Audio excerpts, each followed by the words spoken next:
ठरलं तर मग या मालिकेच्या येणाऱ्या भागामध्ये पैशासाठी शिवानीने कोर्टाबाहेर तमाशा केलेला असतो. म्हणजे कोर्टात तर शिवानीने साक्ष दिलेली आहे की मी पाहिलं होतं या ताईला त्या ग्राउंडवरती, धुमाळ चाळीच्या बाजूला असलेल्या ग्राउंडवरती मी या ताईला पाहिलं होतं. ती त्यावेळेला दारूच्या नशेत होती, उलटी करत होती, मी तिला ॲड्रेस दिला. ही सगळी जरी साक्ष शिवानीने कोर्टात दिलेली असली तरी ती साक्ष फक्त आणि फक्त पैशासाठी दिलेली असते. आणि त्यामुळे कोर्टाबाहेर पडल्या ती आता साक्षीला येऊन पैसे मागायला लागते. मग मात्र साक्षी आणि तिच्यामध्ये बाचाबाची होते की इथे तू मला भेटू नकोस. यावर शिवानी सांगत असते, असं कसं, मला पैसे मिळाल्याशिवाय मी इथून जाणार नाही. त्यावेळेला नेमकी साक्षीकडे कॅश नसते आणि इथे साक्षी अडकते. कारण कोर्टाबाहेर झालेला तमाशा रविराज आणि आता चैतन्य यांच्या समोर येणार असतो. ज्या दोन माणसांना हे सगळं कळायला नको त्याच दोन माणसांना सगळं कळल्यामुळे साक्षीचा सगळा खेळ खतम होणार असतो. साक्षीचा सगळा कोर्टामध्ये रचलेला बनाव खोटा आहे हे आता रविराज आणि चैतन्य यांच्या समोर तर येणार असतोच, पण या सगळ्याचा व्हिडिओ बनवून फायदा घेऊन जाणार असतो तो म्हणजे अर्जुन. कोर्टामध्ये खोटे साक्षीदार उभा केलेल्या प्रकरणी साक्षीला आणि खोटा साक्षीदार का उभा करायला लावला त्या प्रकरणी रविराजांना सुद्धा फैलावरती कोर्टामध्ये घेण्यासाठी अर्जुनने रचलेला डाव यशस्वी ठरत आता मात्र मधुभाऊंच्या केसमध्ये दुसरा क्लोजर मिळणार असतो. इकडे दोन्ही पक्षांची बाजू ऐकून घेतल्यावरती आता मात्र जज साहेबांनी दिलेला निर्णय एकदम निर्णायक ठरतो. यामध्ये बहुतेक पक्षाचा आता मात्र मधुभाऊंच्या साईडने निकाल लागण्याची शक्यता दिसत असते आणि आता महिपतीचा पूर्णपणे पराभव होताना दिसत असतो.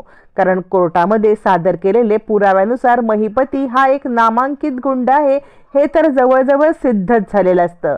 कोर्टाने हे मान्य केलेलं असतं की महिपती हा गुंडगिरी करूनच आत्तापर्यंत अनेक चाळ किंवा अनेक ठिकाणं ची जागा खाली करून घेत आहे.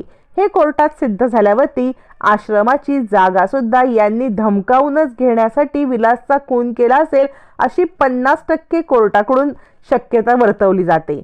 पण 50% म्हणजे कितीही निरपराधी आता कितीही अपराधी सुटले तरी एका निरपराधाला शिक्षा व्हायला नको हे कोर्टाचं धोरण असल्यामुळे पुढचे 50% कन्फर्म करण्यासाठी कोर्टाने अर्जुनला वेळ दिलेला असतो आणि अर्जुनला सांगितलेलं असतं की ह्याच्यामध्ये महिपती दोषी आहेत हे आम्ही मान्य करतो, पण त्यांनी वात्सल्य आश्रमात सुद्धा हे सगळं करून दमदाटी केली असेल हे सुद्धा मान्य करण्यात येतं आणि त्यामुळे या खुनाच्या संदर्भात त्यांचा हात असू शकतो हे सुद्धा मान्य करण्यात येतं. पण त्या संदर्भात ठोस पुरावे सादर करण्यासाठी तुम्हाला काही वेळ देण्यात येत आहे आणि हा वेळेचा सदुपयोग करून तुम्ही कोर्टासमोर पुरावा आणून योग्य तो न्यायनिवाडा करण्यासाठी न्यायदेवतेची मदत कराल अशी आम्ही अपेक्षा करतो. असं म्हणत कोर्टाची पुढची तारीख देईपर्यंत अर्जुनला पुरावा हवा असतो. पण महिपती साक्षी यांना माहीत नसतं की कोर्टाच्या पुढच्या तारखेपर्यंत थांबायची गरजच पडणार नसते. पुरावा कोर्टाबाहेरच वाट पाहत असतो. कारण नियतीने खोटेपणाचा आता मोठा भांडेफोड करण्याचा निर्णय घेतलेला असतो. कोर्टाची तारीख मिळाल्यावरती महिपती जरा सटपटतो. महिपतीच काय साक्षी पण सटपटते. कारण कोर्टामध्ये महिपती गुंड आहे आणि तो जागा मिळवून घेण्यासाठी लोकांना धमकवतोय इतकं सिद्ध झालं तरी सुद्धा केससाठी खूप मोठा धोका निर्माण झालेला असतो. कारण कोर्टाने आपलं मन बनवलेलं असतं की महिपती याच्यामध्ये दोषी असूच शकतो. अर्जुनने केस तर जवळजवळ जिंकलेले असते. एका पुराव्याची बाकी असते आणि तो पुरावा सुद्धा कोर्टाबाहेर त्याची वाट पाहत असतो. त्याच वेळेला मधुभाऊ सांगतात, अर्जुन सर यांना सोडू नका. यांनी माझ्या आश्रमातील मुलांना धमकवणे आहे. आश्रमातील मुलांना मारण्याची धमकी दिली. माझ्या डोळ्यासमोर जसं तसं चित्र उभं राहते. अर्जुन म्हणतो, मधुभाऊ तुम्ही शांत व्हा, आता आपल्या बाजूने निकाल लागणार आहे असं म्हणत तो मधुभाऊंना शांत करतो. मग मात्र सायली मधुभाऊंना सांगते, मधुभाऊ तुम्ही काळजी करू नका, अर्जुन सर आपल्याला न्याय मिळवून देणार. आता मात्र कोर्टाबाहेर शिवानी वाट पाहत असते. शिवानीने हे सगळं पैशासाठी केलेलं असतं.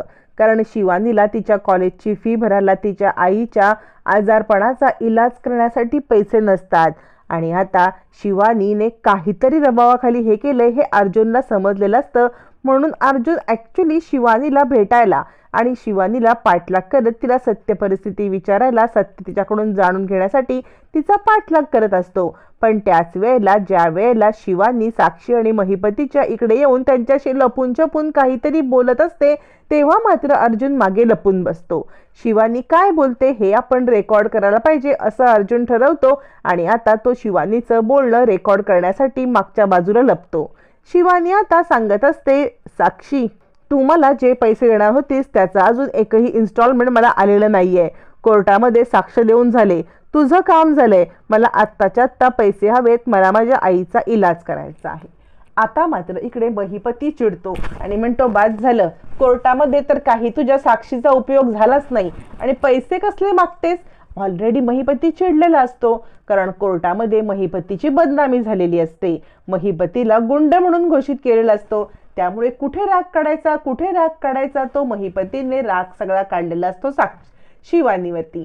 साक्षी त्याला समजवत असते की अण्णा शांत व्हा. इकडे अर्जुन मोबाईलमध्ये रेकॉर्डिंग करत असतो. त्यावेळेला साक्षी सांगते, तू काळजी करू नकोस, तुझे जेवढे पैसे ठरले त्याच्या दुप्पट पैसे देईन, पण ह्या कोर्टाच्या समोर तमाशा करू नको, इथून जा. पण शिवानीला पैशाची गरज असते. ती सांगत असते, मी इथून कुठेही जाणार नाही, मला पैसे हवेत. अर्जुन लपून छपून सगळं रेकॉर्ड करत असतो. महिपती म्हणतो, कसले पैसे तुला द्यायचे, कोर्टामध्ये काय झालं पाहिलं नाहीस का. मग शिवानी सांगते, आता तुम्ही उलटे फिरू नका.